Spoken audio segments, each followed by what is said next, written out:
บทที่2นะครับเรามาเข้าสู่โปรแกรมกันเลยนะครับอันแรกนะครับให้เราเปิดโปรแกรมมาแล้วก็มันจะมีให้เลือก3ช้อยนะครับให้เราเลือกอันแรกเนี่ยครับอันแรกที่วงอยู่ของสีแดงอันที่2ครับจะปรากฏหน้าเข้าสู่ส่วนของโปรแกรมนะครับจะเป็นอย่างนี้อันที่1นะครับก็จะเป็นแบบพวกเมนูพวกอะไรนะครับอันที่2จะเป็นแบบให้กดไฟล์แล้วก็มี Open File New เปิดหน้าใหม่เปิดอะไรแล้วก็เซฟผลงานอะไรอย่างเงี้ยนะครับข้อ3นะครับก็จะเป็นพวกแบบตัดต่อเซฟงานเซฟไฟล์วิดีโอหรือว่าปรับเสียงอะไรเงี้ยครับอันที่4ครับ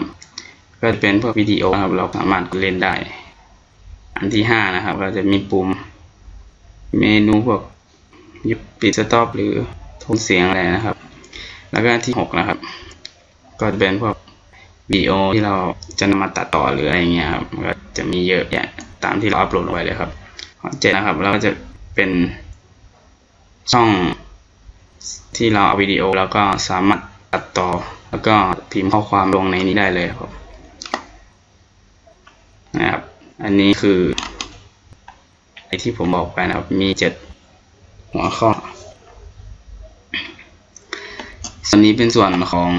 หัวข้อต่างๆในการตัดต่อวิดีโอนะครับอันที่1เนี่ยก็จะเป็นการจับภาพจับกล้องหรือดึงข้อมูลจากวิดีโออันที่2ครับแก้ไขหรือตัดต่อวิดีโออันที่3นะครับก็คือใส่เอฟเฟกต์ของวิดีโอนะครับให้แบบมันมีอะไรในวิดีโอแบบสีสันนะครับอันที่4นะครับทำภาพซ้อนอันที่5นะครับใส่ตัวหนังสืออันที่6นะครับใส่ดนตรีประกอบหรือบันทึกเสียงบรรยายก็ได้ครับอันที่7นะครับแชร์คือบันทึกวิดีโอที่ตัดต่อแล้วลงสื่อต่างๆครับ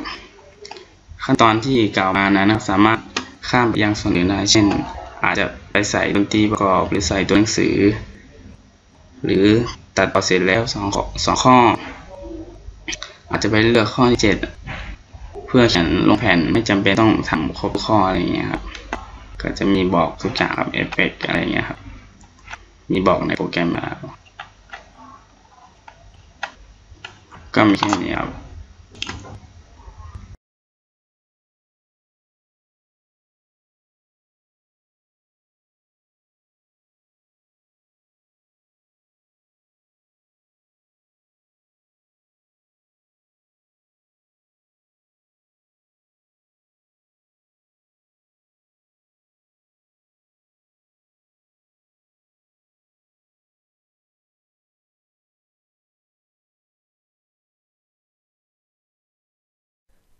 Welcome to Camtasia Studio 7. If you're new to Camtasia Studio and you want to get started quickly, you're in the right place. We encourage you to watch this 5-minute video to learn the basics of using the editor, including how to navigate the timeline, make some basic edits, and add special effects. The preview window is where you see the video during playback. The playback controls are located under the preview window. In fact, the video you're watching in the preview window is a sample project playing directly from the timeline you see below. After you watch this video, we hope you take some time to practice what you've learned using the content on the timeline. So let's start with the timeline. This is where you assemble and edit your videos.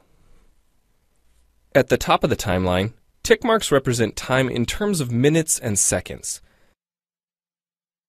When building a video, you'll work in a horizontal manner, beginning from the left and moving sequentially through time towards the right.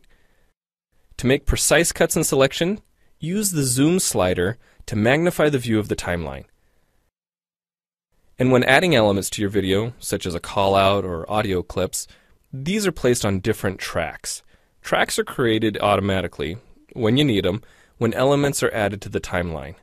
So depending on your video, you may be working with several tracks at one time. To change the position of an element on the timeline, just drag it. To change the length of an element, drag the edges in either direction. An important part of the timeline is the playhead. The playhead moves the timeline and indicates the current frame displayed in the preview window.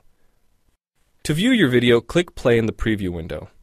Notice how the video and the timeline's playhead stay in sync? Click anywhere on the timeline and the playhead moves to that point. The green section of the playhead is called the in point. Click and drag the in point to make the beginning of a selection. The red section of the playhead is called the out point. Just click and drag the out point to make the end of a selection. To bring the sections of the playhead back together, double-click the gray playhead.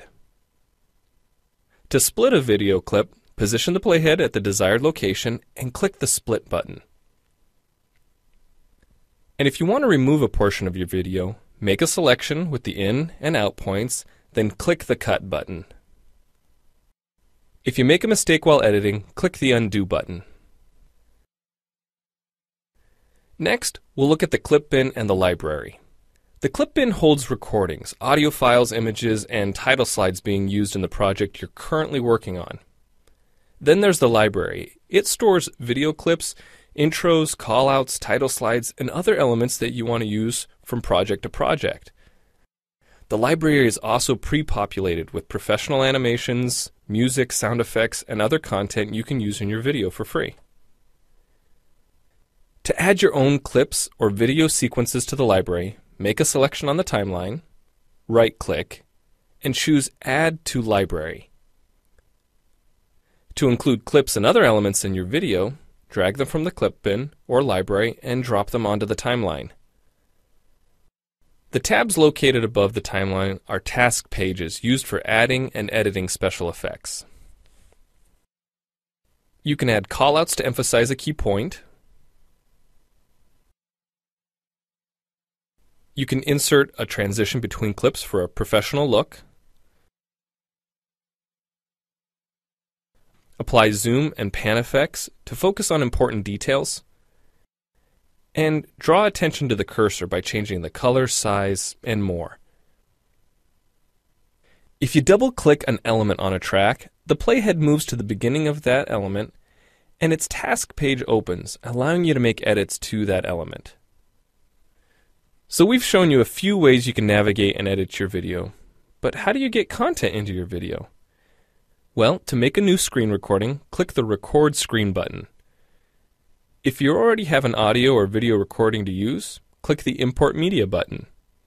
When you've made edits and added effects to your video and you're ready to share it, you need to produce the project to create a shareable video. Click the Produce and Share button, step through the wizard, and Camtasia Studio creates a viewer-friendly, shareable MP4 file ready to upload to screencast.com, your blog, or a website. Well, it's time for you to try Camtasia Studio out for yourself using the content on the timeline. The help file in Camtasia Studio will help you use each of the Camtasia Studio features and applications. The Learning Center on TechSmith.com has in-depth video tutorials and other sample projects to download and practice with. So we hope you enjoy Camtasia Studio. And happy screencasting!